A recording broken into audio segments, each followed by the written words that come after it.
ఎట్టి పరిస్థితుల్లోనూ బీఆర్ఎస్‌తో బీజేపీ పొత్తు పెట్టుకోదు అని బీజేపీ తెలంగాణ అధ్యక్షుడు రామచంద్రరావు చెప్పారు.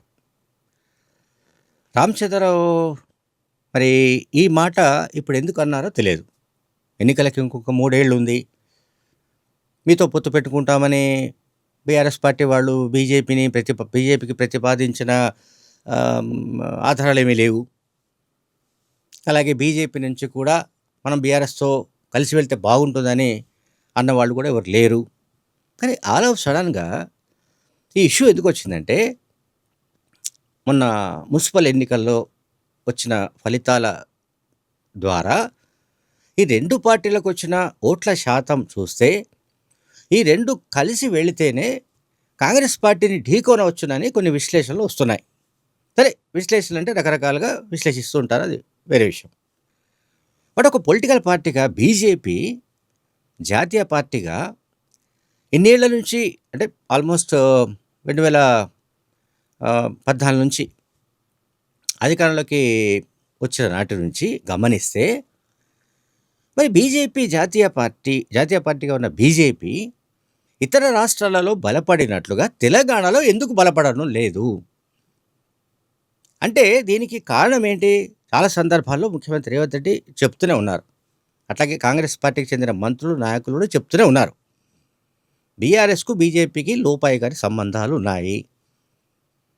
కనుకనే బీఆర్ఎస్ పార్టీని బలోపేతం చేయడానికి, అంటే బీఆర్ఎస్ పార్టీ స్ట్రెంథెన్ కావడానికి, అది బలహీనపడకుండా ఉండడానికి బీజేపీకి సంబంధించిన ఒకరిద్దరు కీలకమైన నాయకులే పరోక్షంగా సహకరిస్తున్నట్టు, పనిచేస్తున్నట్టు కాంగ్రెస్ వాళ్ళు ఆరోపిస్తున్నారు.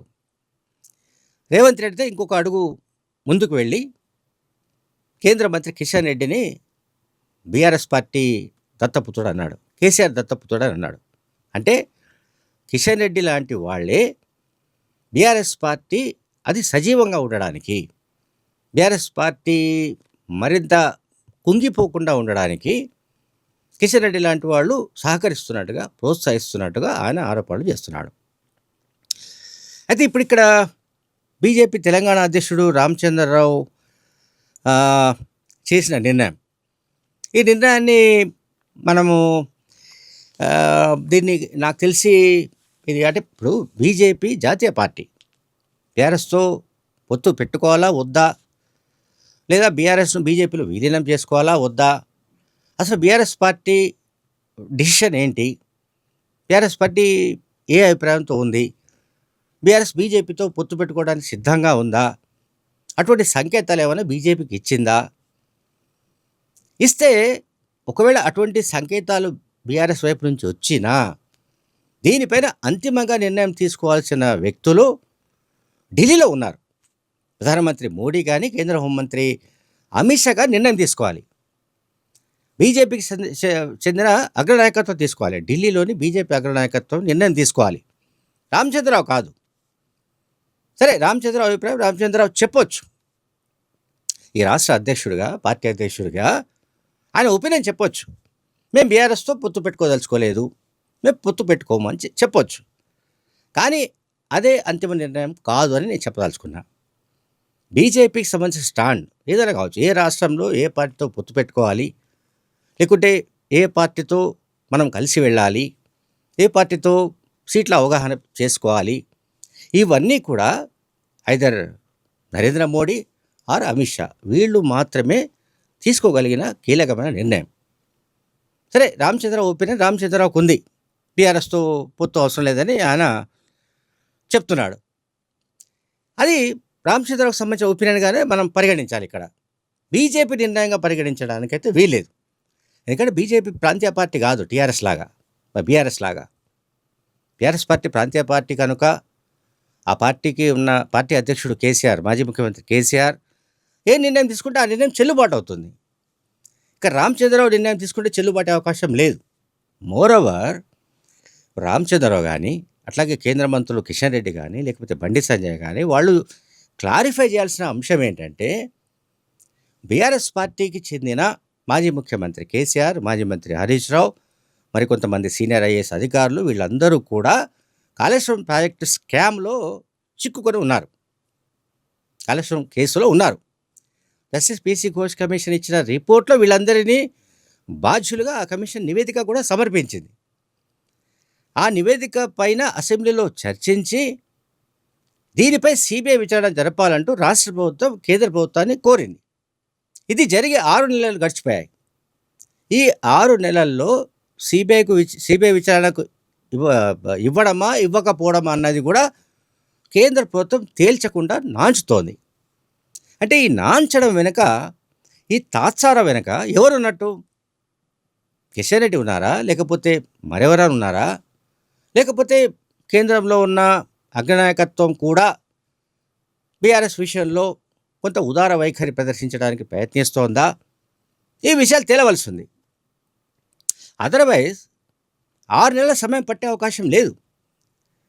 ఏ రాష్ట్ర ప్రభుత్వమైనా సరే ఒక పర్టికులర్ అంశం పైన సీబీఐ విచారణ కోరుతూ కేంద్రానికి లేఖ రాస్తే, పైగా ఇక్కడ అసెంబ్లీ తీర్మానించి పంపింది.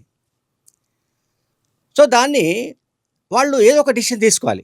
మేము సీబీఐకి ఇవ్వమనో, లేకుంటే సీబీఐకి అనేక కేసులు సీబీఐ దర్యాప్తులో ఉన్నాయి కనుక సీబీఐ దగ్గర సిబ్బంది లేరనో, లేకుంటే ఈ కేసు టేకప్ చేయడానికి ఇంకా సమయం పడుతుందనో ఏదో ఒక కారణం చెప్పడానికి వీలుంది కేంద్ర ప్రభుత్వానికి. వాళ్ళు సీబీఐకి అప్పగించడం లేదు, అట్లాగే సీబీఐకి అప్పగించము అని కూడా చెప్పడం లేదు. సో దాన్ని అక్కడ సస్పెన్స్లో పెడుతున్నారు. ఈ సస్పెన్స్ వెనుక కారణం ఏంటి అది తేలాలి. అదర్వైజ్ ఒకవేళ సీబీఐకి కనుక ఇప్పటికే కేంద్ర ప్రభుత్వం అప్పగించి ఉంటే, సీబీఐ దర్యాప్తు ప్రారంభించి ఉంటే ఎంతో కొంత ప్రోగ్రెస్ ఉండేది ఈ కేసులో, ఇన్వెస్టిగేషన్లో. ఎందుకంటే జస్టిస్ పీసీ ఘోష్ కమిషన్ ఇచ్చిన రిపోర్టు అసలు చెల్లదంటూ ఒకవైపు న్యాయ పోరాటం సాగిస్తున్నారు బీఆర్ఎస్ నాయకులు. ఇంకోవైపు కేంద్రం ఈ విషయంలో సీబీఐకి కేసు అప్పగించే విషయంలో తీవ్రమైన జాప్యం చేస్తోంది. ఈ తీవ్రమైన జాప్యం వెనుక కిషన్ రెడ్డి ఉన్నట్టుగా రాష్ట్ర ముఖ్యమంత్రి రేవంత్ రెడ్డి చాలా సందర్భాల్లో డైరెక్ట్గా ఆరోపించారు. అనేమి చిట్చాట్లోనో లేకుంటే ఇంకో చోట పరోక్షంగానో అన్నది కాదు. కిషన్ రెడ్డి వీళ్ళని కాపాడుతున్నాడు, బీఆర్ఎస్ నాయకులను, కేసీఆర్ని కానీ మిగతా వాళ్ళని కానీ ఈ కేసు నుంచి కాపాడడానికి కిషన్ రెడ్డి ప్రయత్నిస్తున్నాడు. సీబీఐ విచారణకు జాప్యం జరుగుతుందని చెప్తున్నాడు. సో సీబీఐ విచారణకు ఎందుకు జాప్యం జరుగుతుందో అన్న విషయాన్ని రామచంద్రరావు చెప్పాలి. యాజ్ అ పార్టీ అధ్యక్షుడిగా, తెలంగాణ అధ్యక్షుడిగా రామచంద్రరావు దానిపైన వివరణ ఇవ్వాలి.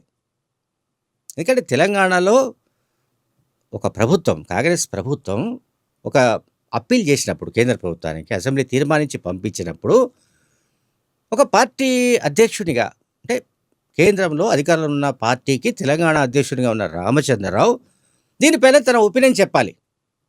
అసలు దీనిపైన సిబిఐ విచారణ అవసరం లేదు, లేకుంటే మేము కూడా రాస్తున్నాము. ఇప్పుడు బీజేపీ బీఆర్ఎస్ పట్ల శత్రువైఖరితో ఉందనుకుందాం, రామచంద్ర ఆ విషయం కూడా చెప్పాలి. బీఆర్ఎస్ పార్టీకి సంబంధించిన వాళ్ళు, ఎందుకంటే గతంలో నరేంద్ర మోడీ నుంచి మొదలుకుంటే, అమిత్ షా నుంచి మొదలుకుంటే చాలామంది బీజేపీ అగ్రనాయకులు, బీజేపీ నాయకులు అందరూ మాట్లాడుతూ వచ్చింది ఏమిటంటే కాళేశ్వరం ప్రాజెక్టును ఏటీఎం లాగా మార్చి పారేశారు.